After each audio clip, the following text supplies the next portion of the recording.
जिस देश में बेटी बचाने के बजाय नेता बचाया जा रहा हो, बलात्कारियों के समर्थन में तिरंगा मार्च निकाला जा रहा हो, उस देश की बेटियां कैसे सुरक्षित महसूस करेंगी? बहुत हुआ नारी परवार, अब की बात मोदी सरकार। इसी नारे के साथ आपकी पार्टी सत्ता में आई थी। मोदी जी, आपने तो वादा किया था कि आप इस देश का विकास करेंगे, पर आपने शायद ये वादा नहीं किया था कि आप आपराधिक घटनाओं का विकास करेंगे।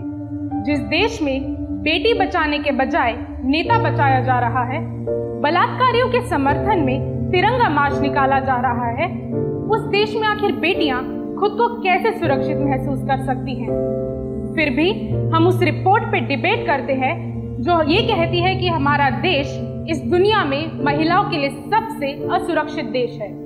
फिर भी हम ये डिबेट करते हैं कि कैसे एक रिपोर्ट हमारे देश की बेइज्जती करती है। पिछली सरकार के समय इसी रिपोर्ट में हमारे देश की रैंकिंग चौथे नंबर पर थी, पर आपकी सरकार के आने के बाद ये शर्मनाक पहले नंबर पर पहुंच गई है। तब आपको चिंता थी, पर अब आपको असर ही नहीं होता है। हर दिन हमारे देश में 100 से ज्यादा बलात्कार होते हैं और इनमें भी 10 में से 4 तो नाबालिगों के साथ होते हैं।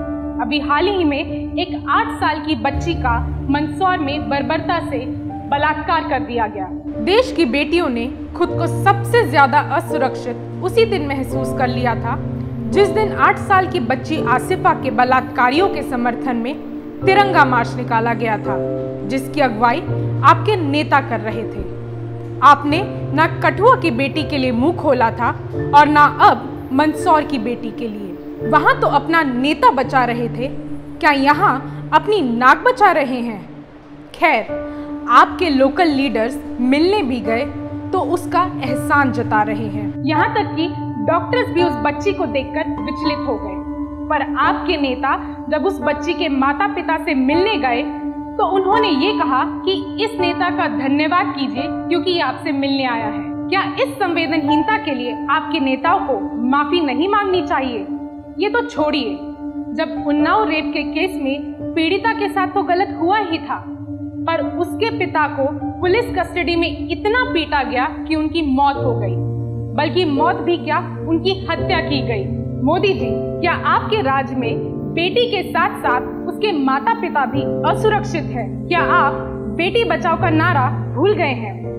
क्या सहारनपुर में जिन बेटियों के घर जलाए गए उनको सुरक्षा देने की जिम्मेदारी आपकी नहीं थी?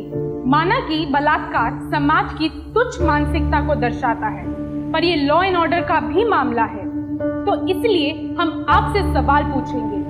आखिर आपकी सरकार केंद्र और कई राज्यों में सत्ता में है, आखिर कब आएंगे बेटियों के अच्छे दिन? 4 साल तो बीत गए, आखिर कब रुकेगा नारी परवार?